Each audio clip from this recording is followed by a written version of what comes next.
Coming up next on the Wet Fly Swing podcast. One of the big issues is that we have so many people on that river because it's the second most river. The Madison is the first one most recently, but there's a good 135. I mean, that's what we looked on Angler Days last year, or 180,000 was the highest amount. And it's just, I mean, there's a lot of people on this stretch, and it's great. And there's a lot of pressure, but it's kind of like you don't want to love it to death necessarily, you know? And so just kind of people understanding how they impact the habitat and to be respectful of each other and to enjoy the resources. Welcome to the Wet Fly Swing Fly Fishing Show, where you discover tips, tricks, and tools from the leading names in fly fishing today. Today on the Wet Fly Swing podcast, we have Sherry Meador from the Upper Missouri Watershed Alliance. Sherry is going to shed some light on their programs, some of their struggles and successes in protecting and restoring fish habitat in the Upper Missouri. This episode came to me from John at Trxstle and is our way to help spread the word about some of the good groups out there doing good work. Please support the Upper Missouri Watershed Alliance if you're in this area, or support your local Watershed Alliance as well. I want to thank John again for the heads up on Sherry and the Upper Missouri Watershed Alliance. You can check out Trxstle at wetflyswing.com/Trxstle. That's TRXSTLE. And check out their CRC system. I'm going to be continuing to break this one out. I've got a mounting option coming soon, so we're going to see this thing on top of the car very soon. But as you know, it's been in the back and been a great option just to keep it folded up, telescope down in the back, and I got a couple of rods in there at all times. Also, just want to give you a heads up, John from Trxstle was on the podcast in a past episode, and he noted that he is still the one answering the social media.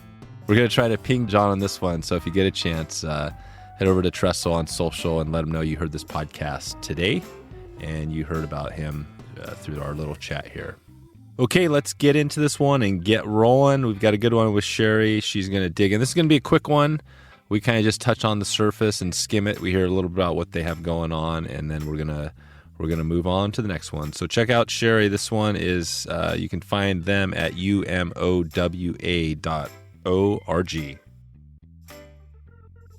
How's it going, Sherry? Good, thank you.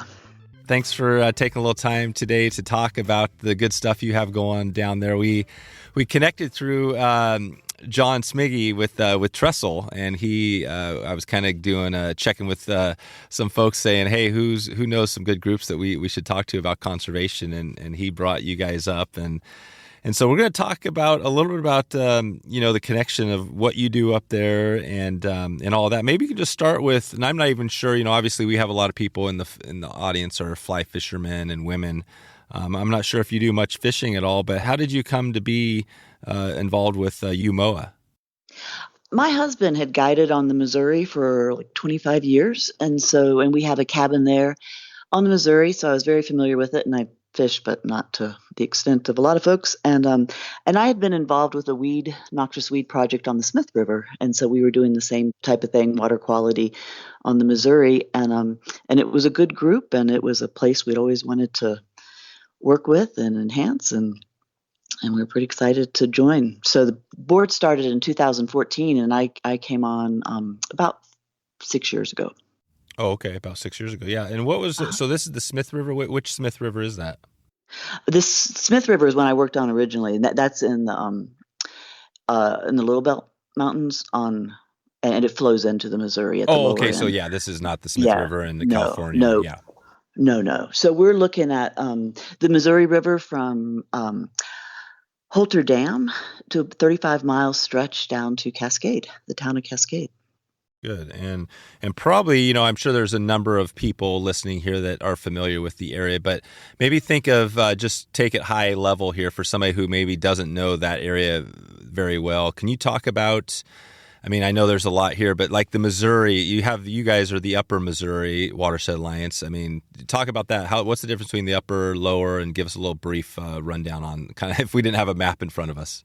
Yeah. So the Missouri is the longest river in the country. And so we're We are about, it starts at Three Forks, which is about 75 miles upriver from the dams from Helena area. Our capital is the central area, Oh, and Three okay. Forks is farther south, and it flows from there to, it starts from there and it goes through a system of dams, and then and our project is actually from Three Forks down to Great Falls, which is a huge stretch, but we're primarily focused on the primary fishing area between Holter Dam and Cascade. A lot of people know it, the area Craig, Yeah. and that's a pretty nice spot. And there's some great areas to fish all the way down. This 35 miles is considered a blue ribbon trout stream.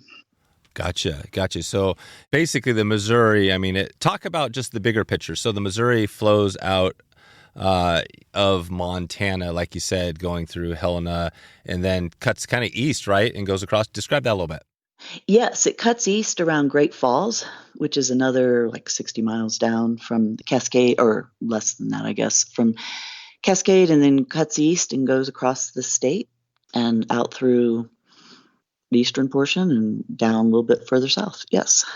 And it actually goes, I mean, again, this is high level stuff, but goes into. I know. I should include that. Yeah, into the Mississippi River, right? Yes, you're correct. So that's the crazy thing when you think of it, because it's, I mean, literally, if you look at a map of the river, like you said, it's the longest river. I mean, it starts in Montana, goes across the entire country, eventually flowing south into the Mississippi, which heads into the Gulf of Mexico. I mean, this is amazing, right? I mean, literally a river that's splitting the United States kind of in half almost, right? This is a pretty huge basin. Give me some stats. Do you have any like fun facts on the upper? I mean, I know you're focused on the Upper Missouri, but give us some scale. How big is this river up there? It flows. We have about I mean, I don't know if this helps. Right now, we're pretty low. It's about 3,000 CFS, cubic feet per second, and it can go up to, I mean, generally in the high water, it can go up to like 10, 11 is what we hope to, but we have the dams control it pretty much. And so right now we've had such a drought and such. So even if we get a lot more, we had a really dry winter too, but we've gotten some water in the spring, and it could, we need to fill up the dams. So we're still going to probably have a pretty low flow this year for 3,000 CFS. I apologize. I do not have the statistics in front of me that I should for that area. Yeah, no worries. It's pretty, it slows down quite a bit after Cascade.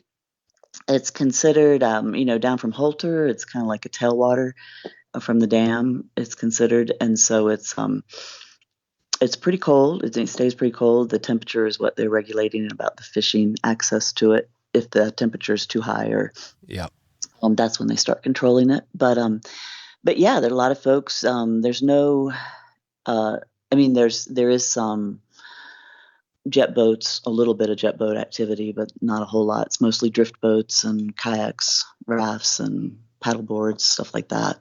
That's right. Yeah. That's right. So it's a beautiful section. It's an absolutely gorgeous section of the river right around there. Nice. So yeah, I'm just trying to get a little perspective. Like I said, this is some high level stuff, but talk a little more. I mean, the important stuff, really, obviously we can dig up maybe some fun facts on the size and things like that, but really what the Upper River Alliance does. Describe that. What are some of the, the challenges up there for, I'm not even sure, maybe you could talk first about the mission of the Alliance and then talk about some of the challenges that you guys are dealing with.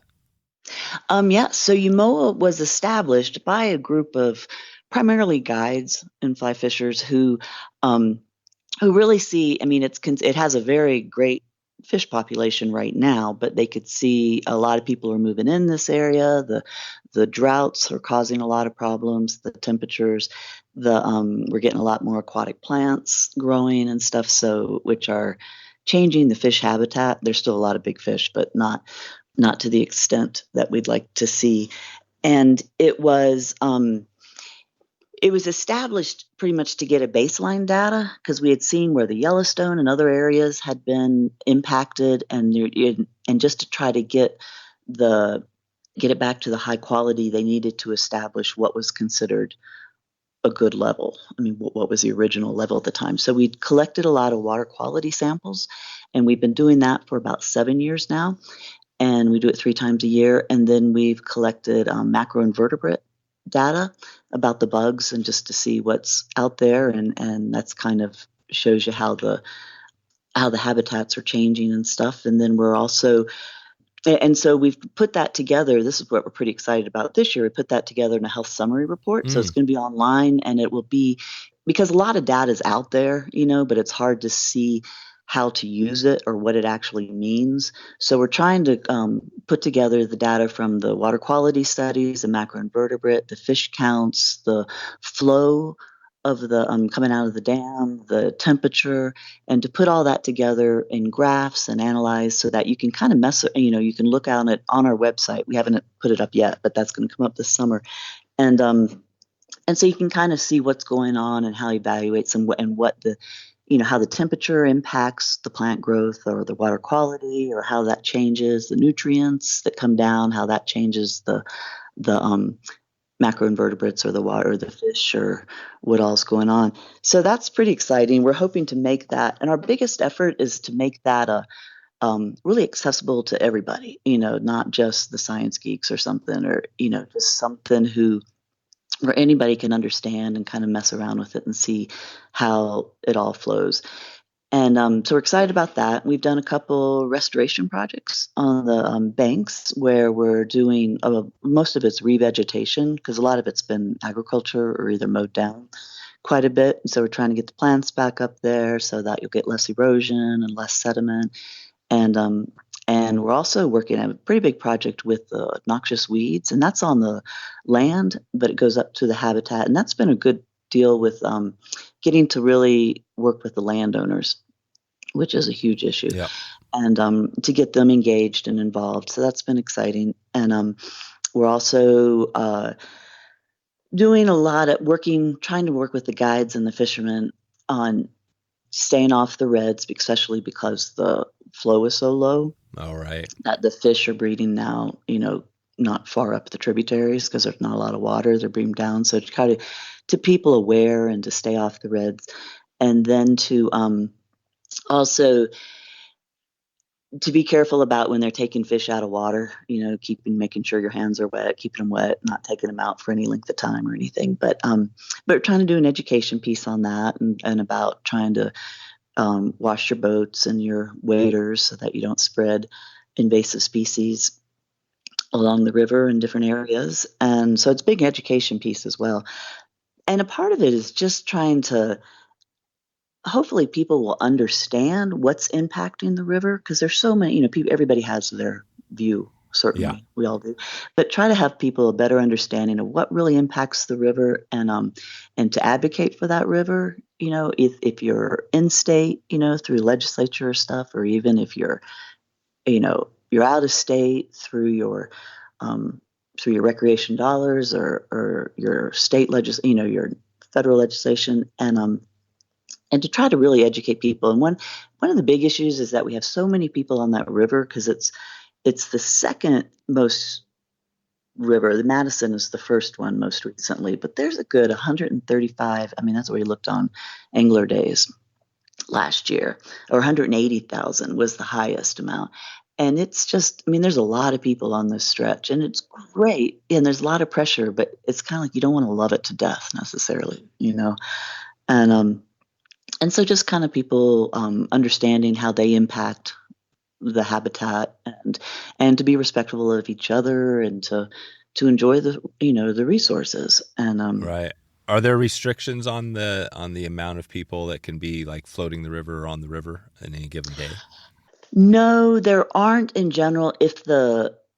Like last year we had hoot owl hours where the water temperature, because it was so dry and it got so hot, and the water temperature, if it gets at 70 degrees, they say you can't fish after noon or a certain period, or 1 or 2, the FWP figures that out.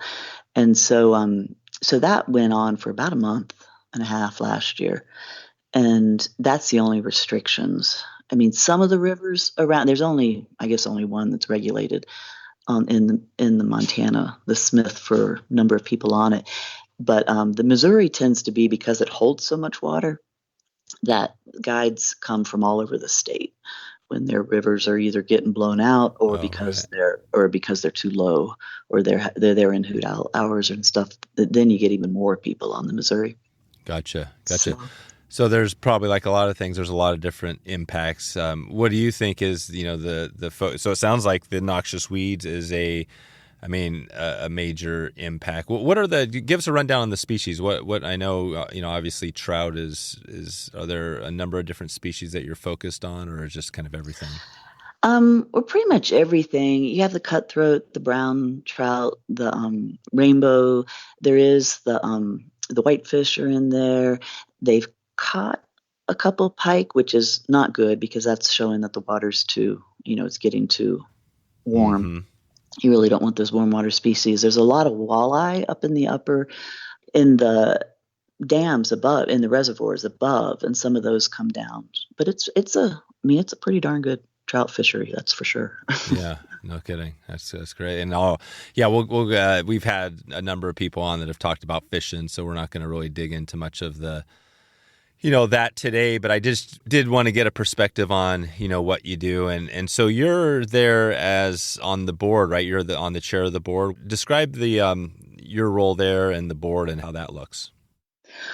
Well, we've had it's an all volunteer board. We have 8 members. John, who you mentioned before, from Trxstle is on our board, and he's been a great addition. And we're hoping to get enough funding because we're kind of to the point where we need to get up to the next level because there's so much integration we need to do with Department of Environmental Quality, with Natural Resource, Department of Natural Resource and Conservation, with FWP, Fish, Wildlife, and Parks. I mean, there's so much interaction to do because there's so many agencies and to work together, and we're getting pretty well established and all, but it's just a matter of it's all been board run at this point. Oh, right. So you don't have like an executive director or no. staff? No. And so we've contracted. Last year was our first year that we got somebody to help us part-time with some of the grants. We write all of our grants. And then with the social media, because we're trying to really get out there, get information out there to people to engage. And so we're, going on with the Facebook, Twitter, Instagram, and then we're trying to keep our website updated. And so we've had so we've contracted folks to help with that. And we currently have Kelly Harrison as she used to guide, and so she's been helping us now. So we're just part-time, and we're hoping to hire, to get her on full-time in this next year if we can get the funding. So that would be a huge help.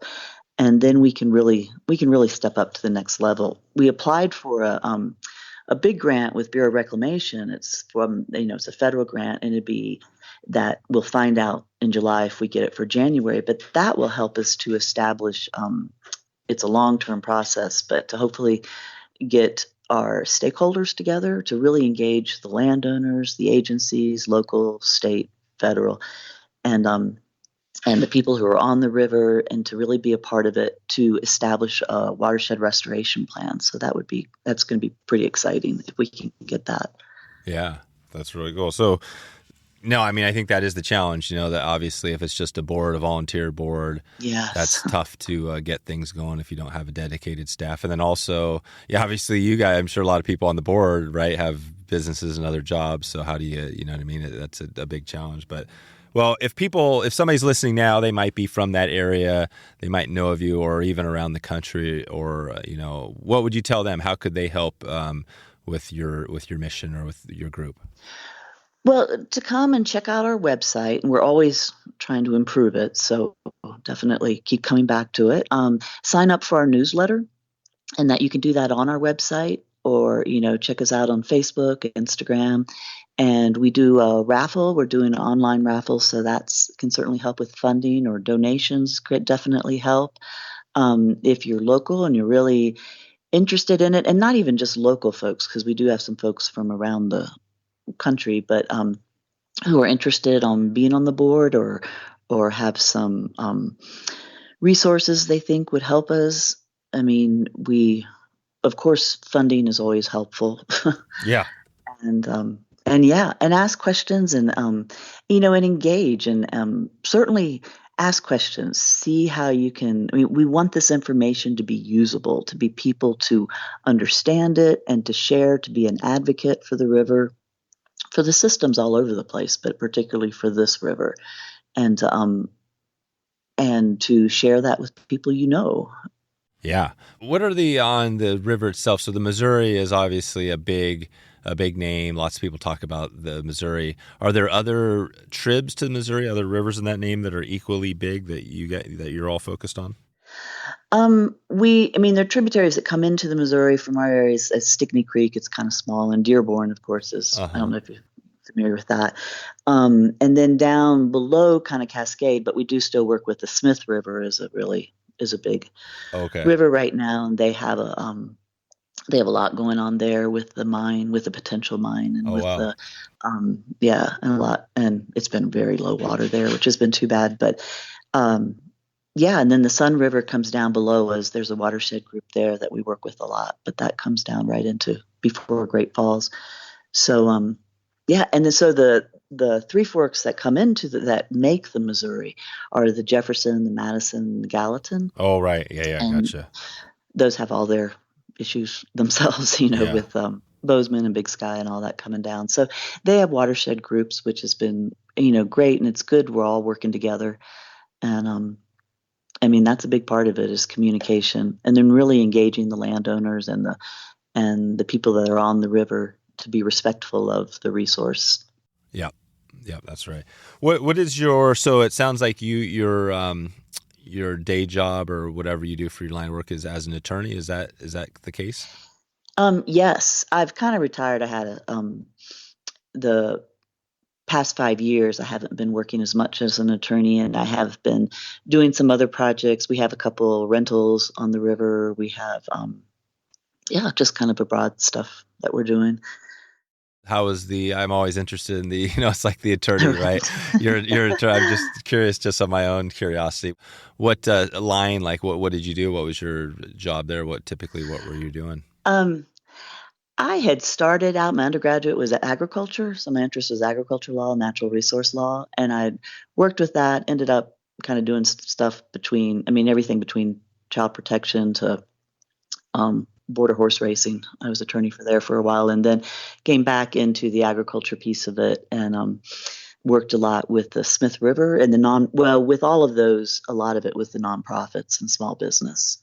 So so that kind of brought me into the Missouri. So you were in a situation where, just natural resources, obviously you might have to.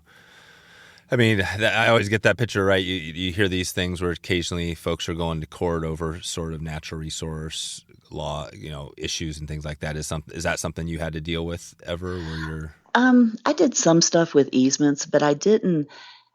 I tended to do more of the policy driven, and I lobbied at the legislature and did policy and, Gotcha. And drafted. I see. Yep. Hopefully to keep people out of court was my Gotcha. intent. So policies, that makes sense. Yeah. So you're more of the not the easier, but the stuff. Well, obviously policy. That's the proactive. Proactive is the better way to put it. Yeah, proactive. Right. And what is so on the policy end, like right now with the Missouri, the Upper River, the Alliance, the group you're with now. What does that look like on the policy end? Are you still working on some of those big activities? We do. We are advocates for, there's some big conservation easements coming up, which is good. There's the state just recently passed, they're changing their standards for water quality from numerical, just having strict numbers to narrative, which is kind of like, and they're trying to define that. So that's a big issue, but that's going to be huge. You mean like define, like as opposed to saying out of scale 1 to 10, you're a 1 or whatever, versus now it's just say what you have poor versus good water quality. Yeah. Or it looks bad, or, there's algae or something. Then you have to describe what that means. And Yes. And they're going through that now. So that's huge. And that's kind of a big issue right now that they're working with, with EPA and trying to align it with their standards and what does it mean? Because we had state standards for water quality, but they were for all the water, and right now, and then they were reviewing it for the bigger water bodies, which is the Missouri and the Yellowstone, and that kind of changed things. But that's what helps with the nonprofit as well. I mean, I saw that in the weed situation in Smith River, that there's a lot of agencies involved and they're doing good work, but things change within the agencies, and hopefully, sometimes the nonprofits, if they're well established, they can provide a continuity and kind of do some things that suddenly regulations change, then they can keep that continuity going. So we're trying to establish that with, maintaining the water quality standards, or just to identify what they are. No matter what the state does, we will establish that this is the level that we see now, and we'll try to keep that in a legit way. Yeah. To really show what's going on over time with the water, no matter what the state agencies do. But I mean, they're trying, they're working hard on it and stuff, but people change and within it. And so we're just trying to keep it rolling. Keep it rolling. Keep it rolling. And you said there's some other groups. So you have that part of the watershed. Are there who are some of the other groups you work with side by side, or bigger groups that could help, if somebody wanted to go deeper or maybe even bigger in the watershed, where would they go? Well, the largest groups, there's the Montana Watershed Coalition or Watershed Coalition, MWCC, and that kind of shows all of the group of all the watershed groups in there. There's watershed, there's certainly Trout Unlimited, and we work with Pat Barnes. Trout Unlimited is under that area. And we appreciate them tremendously. And the Sun River Watershed, there's different smaller watershed groups, but I think on the larger scale, it's probably MWCC kind of shows you all the different watersheds and what they're doing. Gotcha. Yeah. So there's groups. There's a few groups out there. So what else should we know about what you have going there? It sounds like you've got a few big projects. Anything else we should know about, or things that people can connect with if they want to get more involved? Just, join us online. Be sure to get our newsletter, follow up, and email me or contact our email address is on there. umowa.org. Yes. And then, try to stay in tune. We're also kind of trying to look at more than just the fishing aspect of it and the weeds, but also the birds. We've kind of done some studies on the birds, and we are looking at, we had to do a big environmental assessment for our weed project. And so we're looking at habitat for, beaver. We're looking at all different aspects. And if anybody has any ideas, we certainly appreciate that, and thoughts and, questions. And we really want people to be engaged in the whole program. And, if you come out, if you're visiting, give me a call. We can certainly visit. And that would be great. And we appreciate everybody's support and respect the reds and go, and keep the fish wet. Do you find a lot of your supporters, or you mentioned before, but fly fishermen and women out there, or is it a broad coalition of different groups? They are more fly fishers. They are. We do have the landowners. We're really getting them more engaged and stuff. We're trying to get more. In the past, the COVID section stuff, there were a ton of people on the river. As you probably know, everybody bought a raft. Yeah. And there were a lot of people on the river. Right. So we're trying to engage, a lot of folks. And we do a river cleanup. And so that helps to engage more people. And we float and pick up. And then we're trying to, we have a big event in August 20th at the new brewery, 10 Mile Brewery down in Craig, and that's going to be a rendezvous after our river cleanup. And so if anybody is around, hopefully they can come and join us. We have a raffle. We're raffling off an RO boat. Oh, wow. And that's going to be online, and that'll be the raffle's going on in the next week or so. And we'll announce the raffle winner. They get to choose between several boat styles. With drift boats, and then the raffle will be drawn at the rendezvous on the 20th of August, and we'll also have an auction there. And 20th of August, perfect. Yeah, So if you're around, please join us. Yeah, that's perfect timing. We'll definitely put links to the show notes. And you mentioned the RO boats, right? The drift boats. We'll put a link out to them. We've talked to them before as well. And nice. So, okay, well, you guys, it sounds like you got it rolling. You've got, obviously, like we said, a few challenges with a limited staff, things like that. But it sounds like you've got some plans, moving ahead. What was when you got into this? So you came over. Like you said, you've been in that area for quite a while. Did you initially come out from Virginia, or did you grow up out there? I grew up in Virginia, and then my husband and I had moved out to Wyoming, and then I went to law school in Missoula, in Montana. Oh, in Missoula. Yeah, University of Montana. Yeah. So we went to, so we came out here in 80. Well, we moved out west in 87 and came up here in 93 after law school, and thought we were just going to be in Helena for a short time, but have never left. It's a great area. That's right. Yeah. So my husband's worked, he guided on the Smith and the Blackfoot and the Missouri. Oh, nice. And so, nice. Yeah. Yeah. And you never thought about heading back to Virginia to get, well, I guess the winters are probably pretty similar, right? There's some similarities there. No, it's a lot. A lot different. A lot different. Yeah. We enjoy it here. We get a lot of good visitors, which is fun. There you go. There you go. Right on.